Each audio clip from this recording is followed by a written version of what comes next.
Alors, je m'appelle Angélique Hayon Le Bérigot.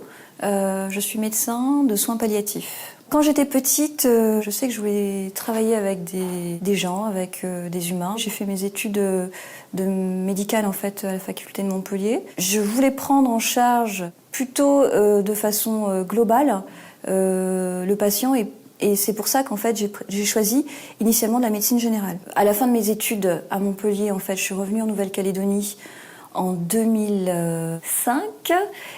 J'ai travaillé dans les îles, à Lifou, puis Marais. Je suis revenue sur Nouméa et puis j'ai fait des remplacements dans le Nord, en dispensaire aussi. Et puis après, j'ai postulé sur un poste d'assistant dans le service de médecine polyvalente d'urgence. Et entre-temps, j'ai passé...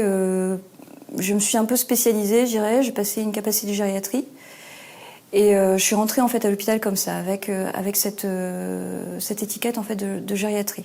Alors faire de la médecine de soins palliatifs, donc ça fait intervenir plusieurs personnes, plusieurs professionnels.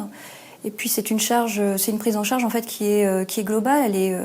Elle est médicale, elle est psychologique et elle est sociale. Donc ça m'intéresse énormément. C'est prendre aussi en charge un patient. Dans sa souffrance, qu'elle soit psychologique ou physique, et évidemment de prendre en compte le contexte environnemental et notamment sa famille. Alors c'est un métier difficile parce qu'il prend en compte aussi une grande part émotionnelle. En fait, on est tous des êtres humains, donc je gère comme je peux.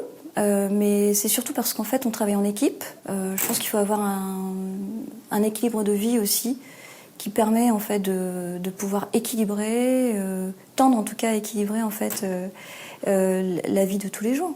Des conseils pour des jeunes en fait qui sont en recherche en fait de voie, qui se demandent en fait si ils vont choisir médecine. Je dirais que c'est pas parce qu'on n'a pas les meilleurs résultats de la classe qu'avec persévérance, on n'y arrive pas.